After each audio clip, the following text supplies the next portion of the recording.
Hello students, welcome to Canonical Classes. Again we are going to study about galvanic cell और specially हमने ये video सिर्फ और सिर्फ सॉल्ट ब्रिज के लिए बनाया है।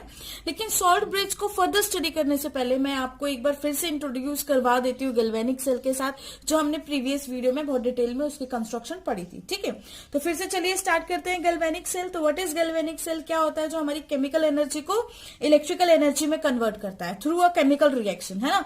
तो यहाँ पर हमने क्या किया, 2 बीकर्स लिए, एक में जिंक सल्फेट सॉल्यूशन डाला है, जिंक सल्फेट सॉल्यूशन डाला है और जिंक की ही रॉड हमने यूज किया, और इस सेकेंड बीकर के अंदर आपने कॉपर सल्फेट सॉल्यूशन डाला है और यहाँ पे कॉपर का ही रॉड यूज किया, मतलब कॉपर का ही इलेक्ट्रोड यूज किया। ओके, क्योंकि एनोड पे जिंक में हमें ऑक्सीडेशन देखने को मिली, तो मतलब ऑक्सीडेशन क्या हो गई, ये जो सॉलिड जिंक था, ये जो सॉलिड जिंक है, ये किस में कन्वर्ट हो गया, Zn2 पॉजिटिव में, और इसने क्या किया, 2 इलेक्ट्रॉन को लूज किया, यही हुआ। और वो जो 2 इलेक्ट्रॉन्स थे वो इसके इलेक्ट्रोड के ऊपर ही रहे, ठीक है, वो सॉल्यूशन के अंदर नहीं गए, और सॉल्यूशन के अंदर क्या गया, आपका Zn2 पॉजिटिव ये सॉल्यूशन के अंदर एंटर कर गया। ठीक है, तो जिसकी वजह से यहाँ पे इलेक्ट्रॉन्स की कंसंट्रेशन बढ़ गई, इलेक्ट्रोड्स पे इलेक्ट्रॉन्स की कंसंट्रेशन ज्यादा हो गई, तो वहां पर इलेक्ट्रॉन्स की कंसंट्रेशन ज्यादा होने की वजह से जो हमारा एनोड है उसको हमने नेगेटिव बोल दिया। वहीं पे अगर हम सेकंड बीकर की बात करें तो यहाँ पर जो ये इलेक्ट्रॉन जो है रिलीज हो रहे थे, ठीक है। अब यहाँ पर जो हमारे पास रॉड थी, दिस और कॉपर रॉड, ये कॉपर की रॉड थी, और हमारे सॉल्यूशन के अंदर जो प्रेजेंट था दैट वाज कॉपर सल्फेट, और कॉपर सल्फेट को अगर हम ब्रेक करें तो कैसे होता है, Cu2 positive plus SO4 2 negative. ठीक है, तो यहां पर जो, क्योंकि यहां पर इलेक्ट्रॉन्स की प्रोडक्शन हो रही थी, यहां पे इलेक्ट्रॉन्स जनरेट हो रहे थे, तो यहां पर इलेक्ट्रॉन्स कंज्यूम होंगे, इसका ऑपोजिट होगा। तो यहां पर क्या, जो भी आपके Cu2 पॉजिटिव आयंस थे वो क्या कर रहे थे, इस इलेक्ट्रोड के पास जा रहे थे, इस इलेक्ट्रोड में कंसंट्रेट हो रहे थे, सो दैट कि जो इलेक्ट्रॉन्स यहां पे प्रोड्यूस हुए वो इन इलेक्ट्रॉन्स को गेन कर सके। ठीक है, तो ये था हमारा फंडा।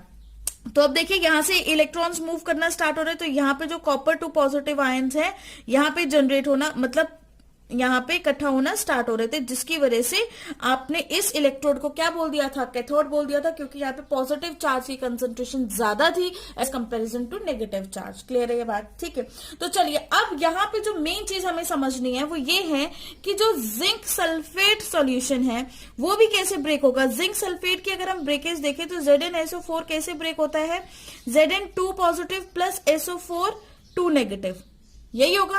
तो जिंक तो आपका सॉल्यूशन के अंदर प्रेजेंट है, और कुछ जिंक आप इस इलेक्ट्रोड से भी गेन कर रहे हो सॉल्यूशन के अंदर, तो इट मींस Zn2 पॉजिटिव की कंसंट्रेशन तो इंक्रीजेस, है ना।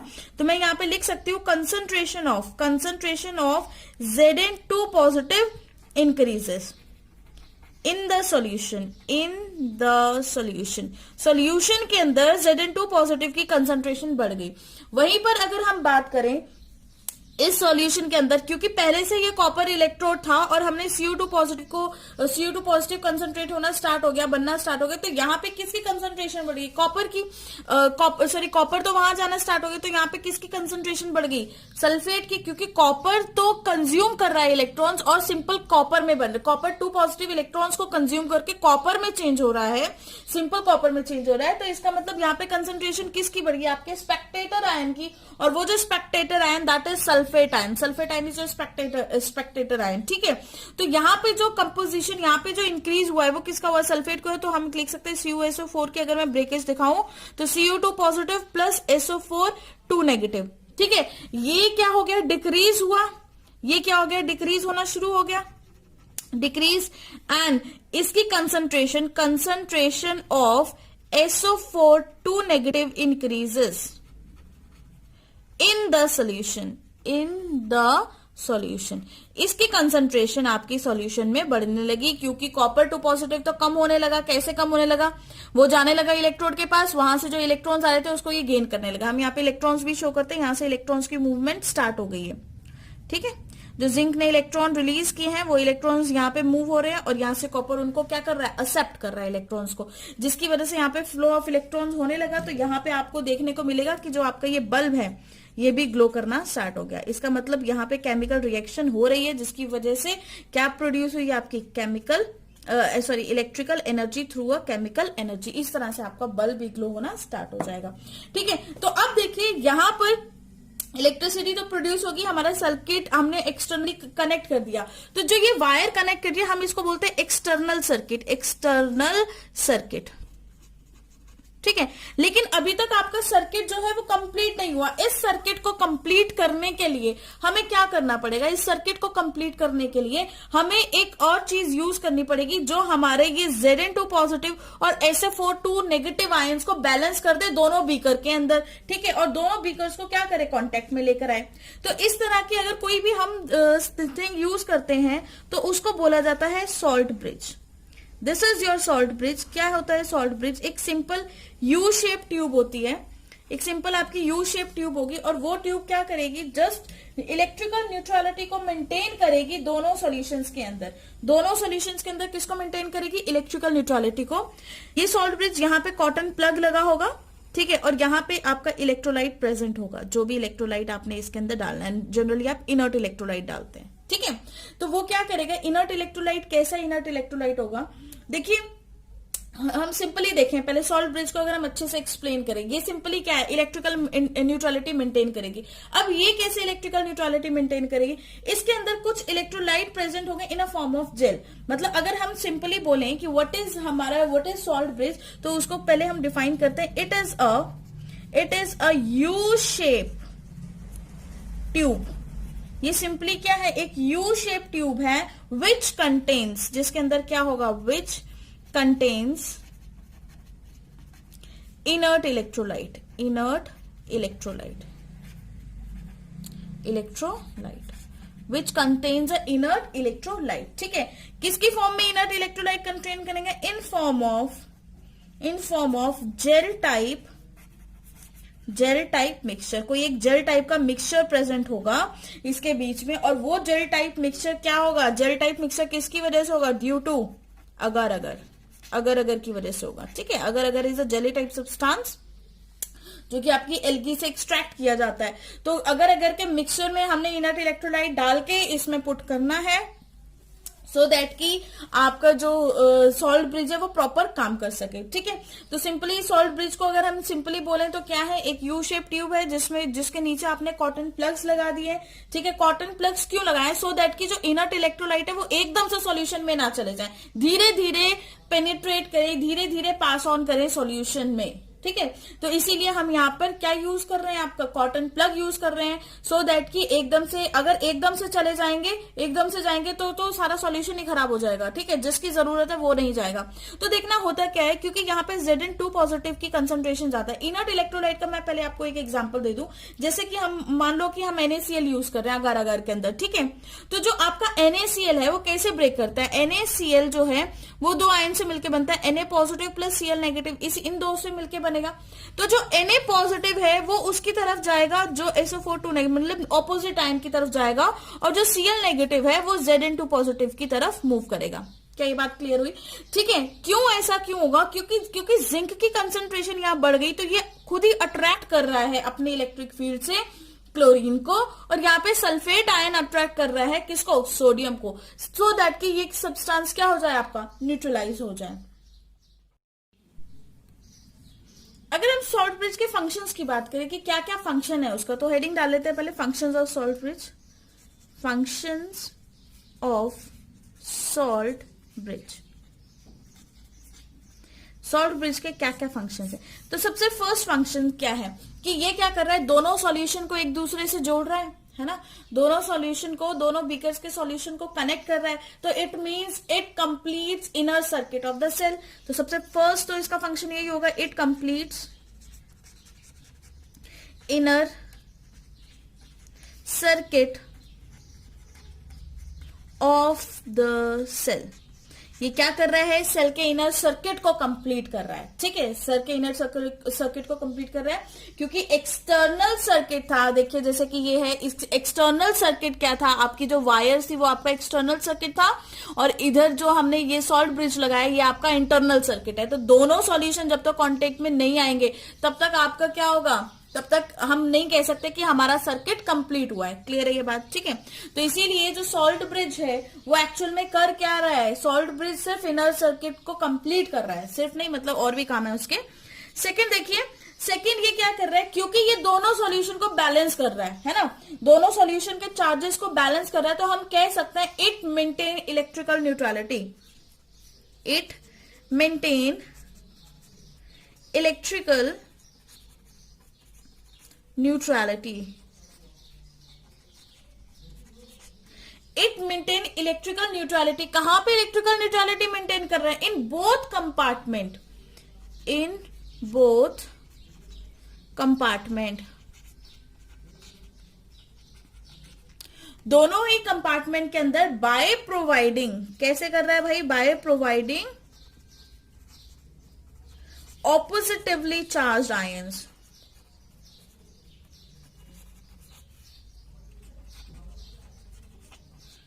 चार्ज्ड आयंस, ठीक है, बाय प्रोवाइडिंग, क्या प्रोवाइड करके, ऑपोजिट चार्ज आयंस को प्रोवाइड करके, ठीक है। तो इसी को बोलते हैं सॉल्ट ब्रिज। क्या है आपका, ये क्या करता है, इनर सर्किट को कंप्लीट करेगा, मेंटेन करेगा इलेक्ट्रिकल न्यूट्रलिटी दोनों कंपार्टमेंट्स में, पॉजिटिव वाले में भी और नेगेटिव वाले में, जहां पे Zn2 पॉजिटिव को जाके बैलेंस कर रहा था, ठीक है, Zn2 पॉजिटिव को जाके बैलेंस कर रहा था। जैसे कि ये फिर से देखिए, ये यहाँ पर Zn2 की कंसंट्रेशन बढ़ गई, यहाँ पर आपके सल्फेट आयन की कंसंट्रेशन बढ़ गई, ठीक है। तो यहाँ पर क्या करेगा, Zinc 2 पॉजिटिव को बैलेंस करेगा और यहाँ पे किसको बैलेंस करेगा, सल्फेट 2 नेगेटिव को बैलेंस करेगा, ठीक है। तो इसी तरह से इलेक्ट्रिकल न्यूट्रलिटी मेंटेन कर रहा है। एंड थर्ड पॉइंट की अगर हम बात करें, it prevent the two electrolyte solution from mixing, दो इलेक्ट्रोलाइट सॉल्यूशन को मिक्स होने से रोकता है ना।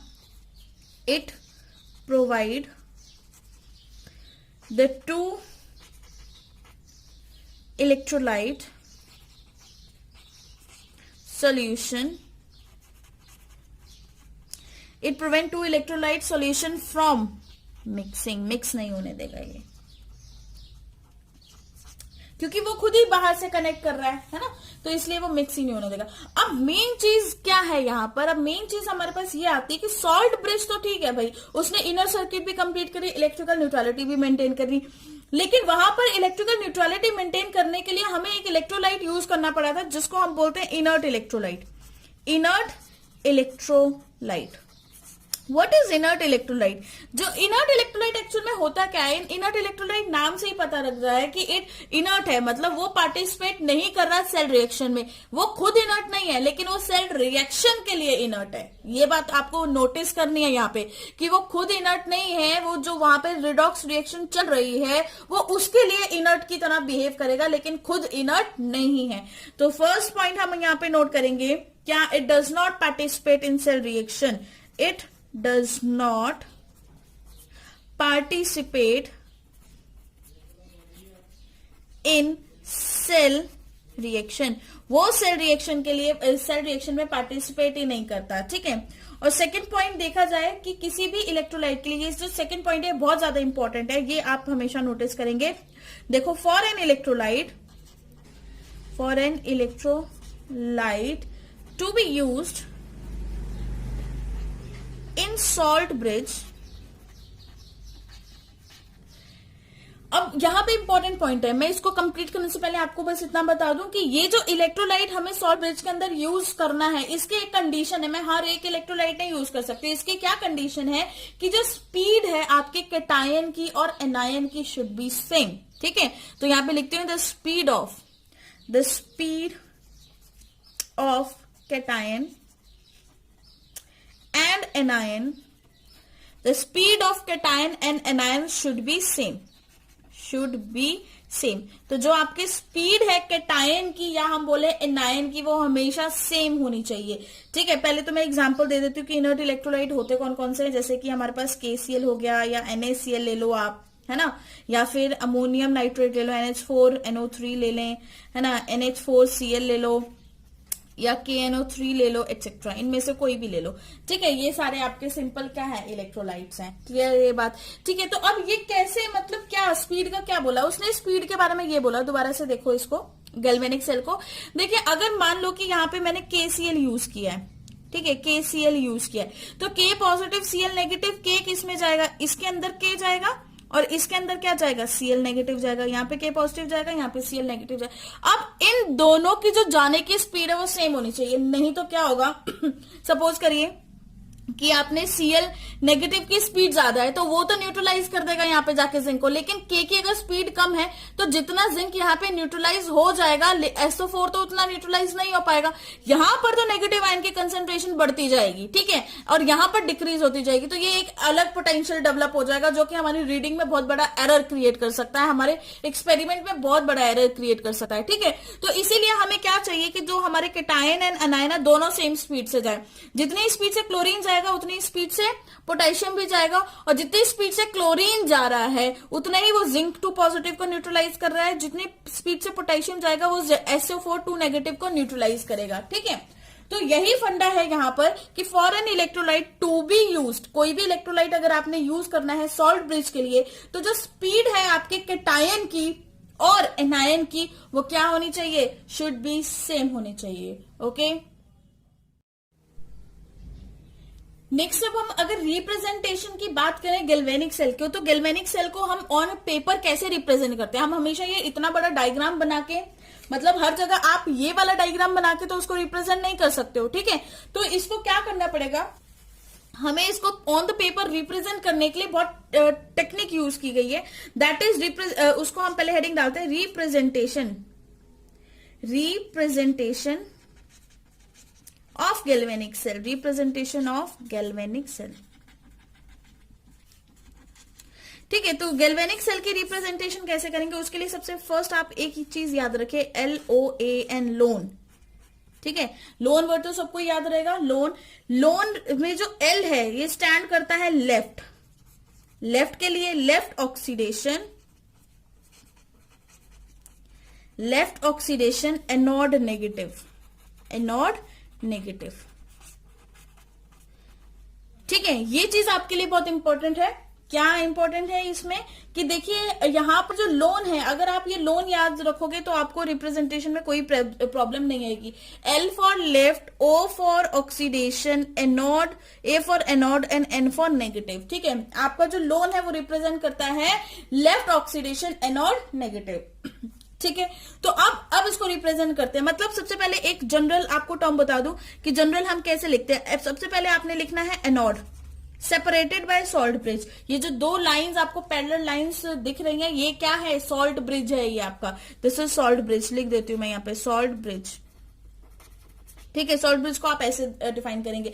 उसके बाद आपने क्या लिखना है, कैथोड, मतलब राइट साइड पे क्या लिखेंगे, एनोड, और लेफ्ट साइड पे क्या लिखेंगे, एनोड, एंड राइट साइड पे क्या लिखेंगे, कैथोड, है ना। ये लेफ्ट है ना, तो मैं यहाँ पे लिख देती हूँ लेफ्ट, यहाँ पे लिख देते हैं राइट, सो दैट कि आपको और भी अच्छे से क्लियर हो जाए।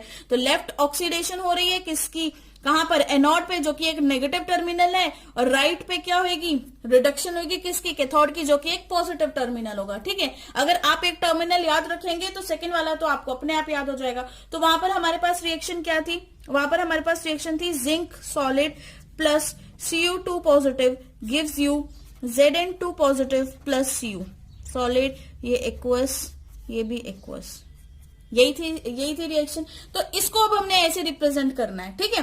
तो यहां पर फिर से देखिए, यहां पर फिर से देखो जरा, क्योंकि जिंक इलेक्ट्रोड एनोड पे था तो रिएक्शन एनोड पे किसकी हो रही है, जिंक की ऑक्सीडेशन किसकी हो रही है, जिंक की हो रही है, और कॉपर कैथोड पे था तो कॉपर की क्या हो रही है, रिडक्शन हो रही है। तो मतलब एनोड पे हम किसकी रिएक्शन लिखेंगे, जिंक की रिएक्शन लिखेंगे, और कैथोड पे किसकी रिएक्शन लिखेंगे, कॉपर की रिएक्शन लिखेंगे, ठीक है। तो देखना ये जरा इसको। तो अब हमारे पास क्या था, जिंक किस में चेंज हो रहा था, जिंक जो था वो जिंक से 2 पॉजिटिव में चेंज हो रहा है। तो लिखते हैं जिंक सॉलिड सेपरेटेड बाय, किस में चेंज हुआ, अब हमने एक ऐसी लाइन लगानी है जो कि हमें सेपरेट करेगा उसका सॉलिड से उसका एक्वस सॉल्यूशन को, ठीक है। जिंक सॉलिड से Zn2 पॉजिटिव एक्वस के अंदर, क्लियर है ये बात। उसके बाद आप लगाओगे सॉल्ट ब्रिज, आपने ये सॉल्ट ब्रिज लगा दिया। इस सॉल्ट ब्रिज के बाद फिर अब आपके पास क्या था, सेकंड बीकर के अंदर थी हमारे पास कॉपर इलेक्ट्रोड, है ना, कॉपर 2 पॉजिटिव आयन थे जो कि इलेक्ट्रॉन्स को गेन कर रहे थे। उसके बाद वो किस में चेंज हुए, कॉपर सॉलिड के अंदर चेंज हुए, और ये किस में था, एक्वस में था, ठीक है। और यहाँ पे इसकी कंसंट्रेशन भी हम लिख सकते हैं, कंसंट्रेशन लिख सकते हैं, सपोज C1 मोलर, है ना, C1 is concentration, M for molarity, molar जो भी है ना, और यहाँ पे C2 मोलर, ठीक है। ये कंसंट्रेशन आपने रिप्रेजेंट करी, and this is your representation of a galvanic cell on a paper. कि आप गैल्वेनिक सेल को पेपर पे इस तरह से रिप्रेजेंट कर सकते हैं। एनोड लिखिए, सॉल्ट ब्रिज लिखिए, फिर आपका कैथोड लिखिए। एनोड पे जो भी ऑक्सीडेशन हो रही है उसको शो कर दीजिए, जो भी कैथोड पे रिडक्शन हो रही है उसको शो कर दीजिए। दोनों को सेपरेट करने के लिए बीच में हमने लगा दिया सॉल्ट ब्रिज। ठीक है, तो ये रिप्रेजेंटेशन बहुत ज्यादा जरूरी है, आपको हर एक रिएक्शन की रिप्रेजेंटेशन आनी जरूरी है। इसीलिए मैंने आपको शॉर्टकट ट्रिक सिखा दी कि पहले एनोड लिखेंगे, फिर सॉल्ट ब्रिज, देन कैथोड। ठीक है, एनोड को लेफ्ट और कैथोड को राइट। ओके, चलिए जी जल्दी से नोट डाउन करिए अपनी नोटबुक्स में। And thank you for listening.